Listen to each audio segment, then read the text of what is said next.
Bismillahirrahmanirrahim. Assalamualaikum warahmatullahi wabarakatuh. Kembali kami menyapa di Majelis Yasalunaka Islam Solusi Kehidupan bersama Syekhuna Syekh Surahman Hidayat. Ya.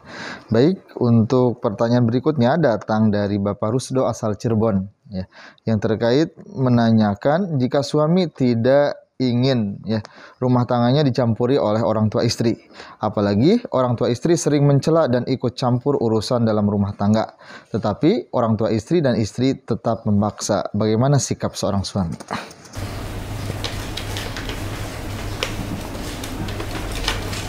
Ya, bismillahirrahmanirrahim.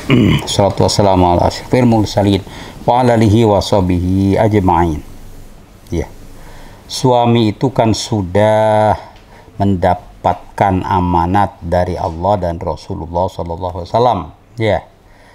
Dan tentu dari kedua orang tua istrinya untuk mendidik dan memberikan rumah, nafkah, dan bermuasyarah dengan istrinya bil ma'ruf. Itu kan perintahnya, itu kan wa ashiruhunna bil ma'ruf. Pergaulilah mereka istri-istrimu itu dengan cara yang baik, ya kan.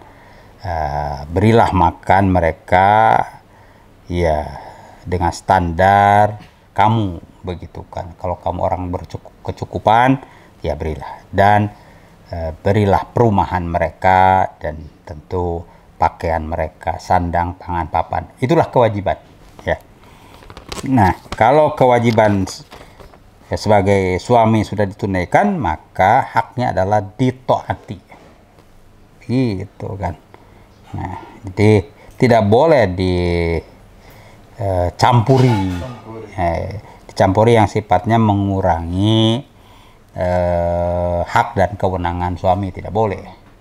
Kalau saran boleh, jangankan dari orang tua, dari siapapun memberikan saran, nasihat, masukan untuk kebaikan itu boleh, itu kan.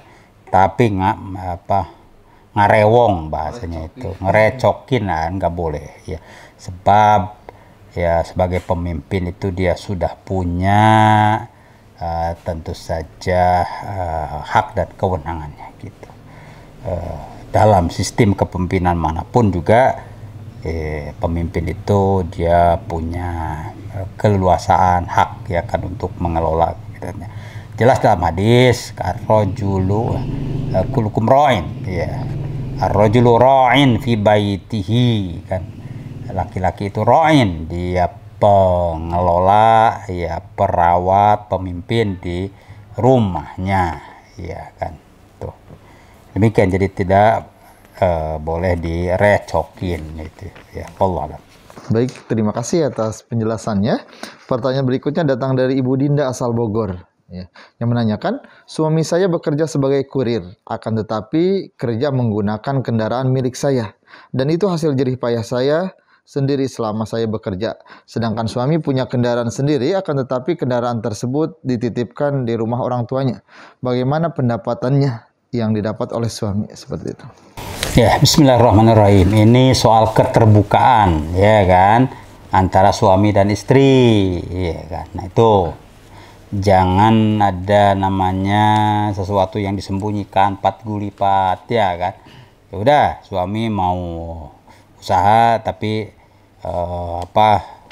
kendaraannya, motornya pakai motor kamu, ya boleh kan, begitu. Lalu supaya tidak cepat semua motor yang ada rusak atau bagaimana, ya pokoknya dimusyawarahkan. Wa amruhum syura bainahum, urusan mereka harus diselesaikan secara musyawarah. Jangan sumputnya lindung, itu tidak boleh, ngumpet-ngumpet, ya, terbuka, ya. Tapi ini sudah terjadi, ya, kita bagaimana ini?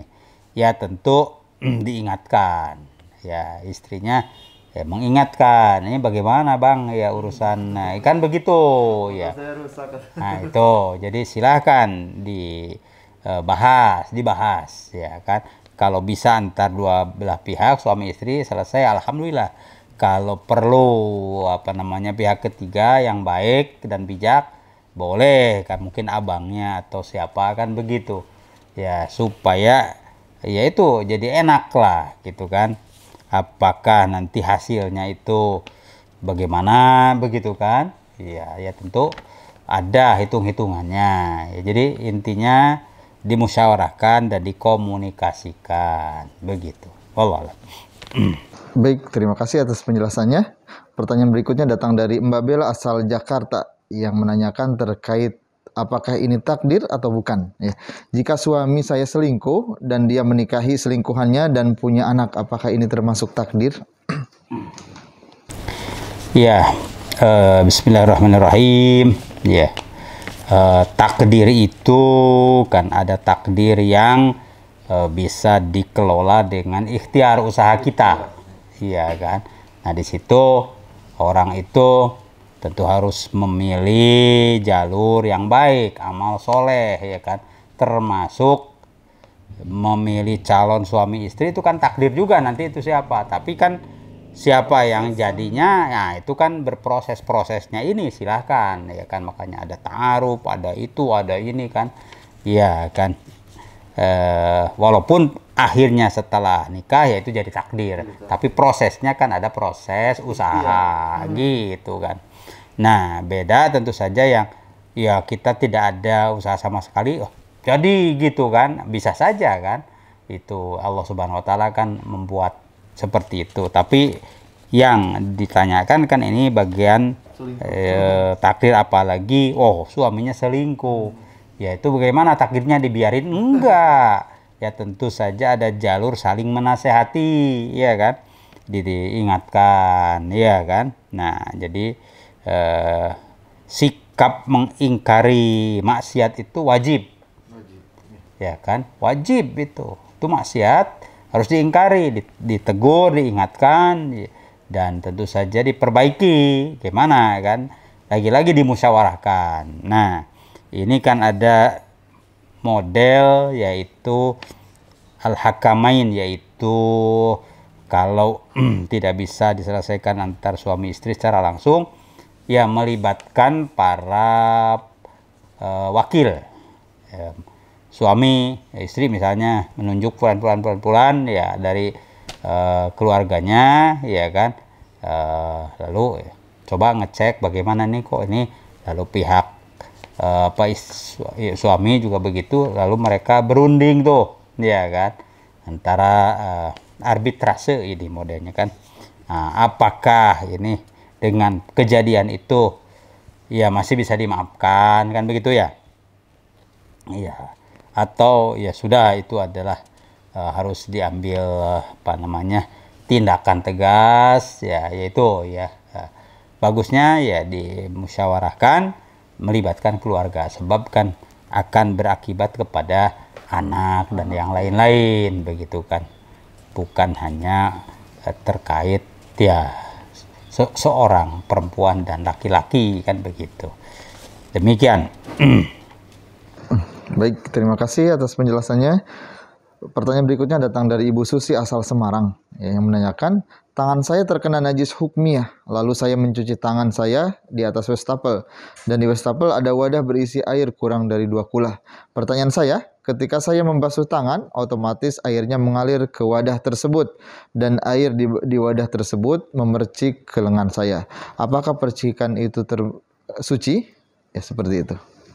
Ya, dalam bahasan fikih ya, pertama bahwa kalau najis itu ada maka wajib diizalah, dihilangkan. Gimana cara menghilangkannya?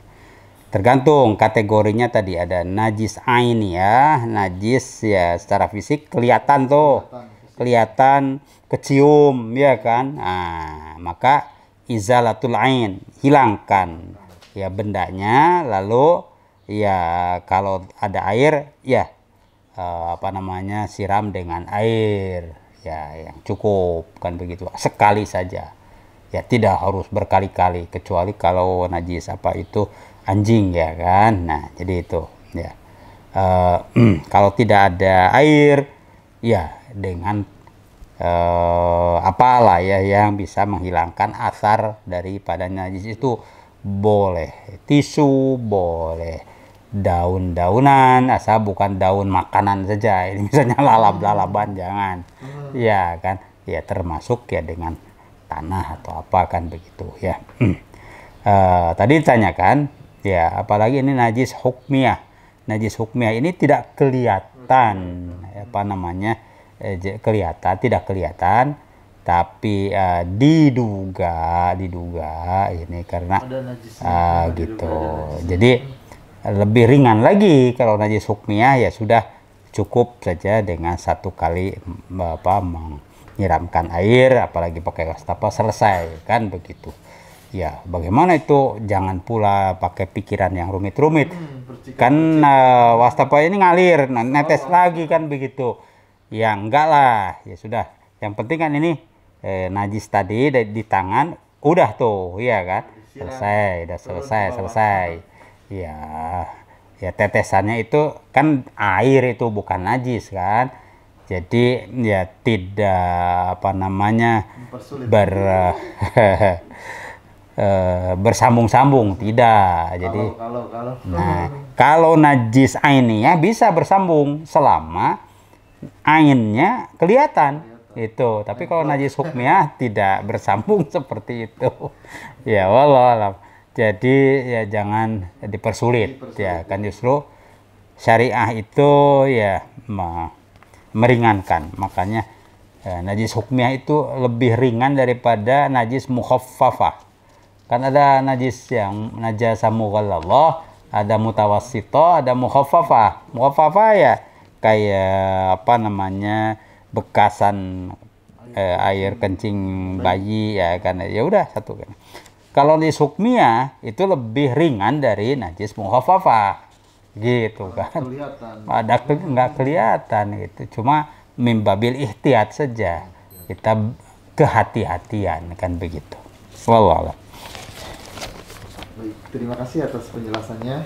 Pertanyaan berikutnya datang dari Ibu Ratna asal Blitar yang menanyakan, suami saya pergi ke orang pintar karena dagangan sepi dan diganggu pesaing yang memakai dukun.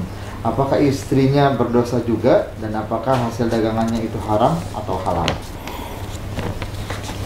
Ya, ada satu hadis ya, ini terkait akidah ya, penyelamatan akidah. Man ata arrofan, siapa yang mendatangi arrofan, orang pintar tadi itu, ngaku pintar lah. Pintar ya, sungguh juga nggak tahu, tapi yang ngaku pintar, makanya di tanda kutip itu, orang pintarnya itu dalam tanda kutip. Fasaddaqahu, dan dia percaya atau condong percaya, iya, wah itu imannya rusak tuh, iya, ibadahnya juga ditolak tuh. Lam tuqbal sholatuhu arba'ina yauman. Iya, sholatnya, termasuk sholat itu ibadat yang lain juga, ya. Sholat dan puasa juga kan misalnya, dan yang lain. Itu selama berapa? Arba'ina yaum, 40 hari. Ya itu karena menyangkut ya akidah itu ya kan. Berat ya. Ya, jadi itu dosa. Nah, istrinya tentu saja kalau tahu suaminya suka begitu, wajib itu mengingatkan. Kalau mengingatkan bisa dosa ya? Kalau berarti kan membiarkan kemungkaran itu dosa juga kan. As-sukut ya, anil munkar syaitonun akhros, kan begitu. Orang yang mendiamkan kemungkaran itu setan yang yang bisu tuh, udah setan bisu lagi kan. Itu jadi harus diingatkan itu ya, dan jangan lagi ke orang pintar itu ya. Yang benar itu ya tentu ke alim ya, ke ustadz, kiai ya kan, sebab jalan keluar itu ada yang langsung, ada yang tentu saja tidak langsung melalui doa dan bantuan orang lain. Nah, kalau datangnya ke seorang alim, kalau ini nih ya ada doanya ini kan begitu. Kalau ini coba tuh hubungi si fulan, kan begitu, mungkin ada pengalaman atau bagaimana begitu. Iya iya kan. Ya kalau pakai orang pintar malah dipelorotin ya. Sediain banyak banget. Nah itu Allah. Terima kasih atas penjelasannya. Pertanyaan berikutnya datang dari Bapak Tolha asal Malang. Ya, pertanyaan yang agak panjang. Saya dapat amanah oleh seseorang untuk mengurus salah satu izin dan disepakati akan dibantu pihak ketiga dengan sejumlah biaya. Namun, tiba-tiba di tengah jalan orang yang meminta bantuan mengurungkan niatnya dan meminta uang dikembalikan. Bagaimana hukumnya? Sedangkan proses sudah berjalan 80% dan keuangan pun sudah terserap pihak ketiga. Seperti itu. Ya ini kan berarti kan ada beberapa pihak ya. Nah makanya penting itu wa amruhum syura bainahum itu penting. Karena melibatkan ya orang lain kan. Nah itu. Ya. Rembukan. Oh ini ada keperluan menyelesaikan sebutlah surat-surat tanah, surat-surat apa, mobil dan lain-lain. Tapi tidak mudah, perlu ini. Coba si fulan minta tolong. Rembukan, bagaimana ini? Oh ini. Nah dalam rembukan itu tentu saja namanya usaha manusia, tidak semuanya lancar. Kalau begini nanti bagaimana? Kalau begini. Jadi if itu penting itu di dalam musyawarah itu, termasuk kalau gagal bagaimana? Ya udah hanya bayar transport saja misalnya, kan begitu. Tapi kalau ini ya begini, yang penting tidak ada pihak yang dirugikan, gitu kan. Maka di dalam musyawarah itu dibahas. Kalau gini bagaimana? Kalau gini bagaimana? Begitu. Karena ini mungkin kurang detail ketika musyawarahnya. Oh akhirnya kan tiba-tiba ya ada yang mundur dari pekerjaan dia, sedangkan uang juga sudah. Akhirnya kan ada sengketa. Biasa kalau sesuatu itu tidak clear, tidak jelas sejak awal akan memunculkan sengketa. Nah tapi walaupun ada sengketa, jangan diselesaikan secara fisik, ya kan? Rembukan lagi. Ya di awal kita tidak musyawarah ya. Sekarang terlanjur ini kita ada sengketa, ya udah diselesaikan dengan musyawarah gimana. Insya Allah ada jalan keluarnya. Jadi ya tidak berujung dengan konflik ya, tapi dengan saling membantu begitu. Wallahu a'lam. Terima kasih atas penjelasannya.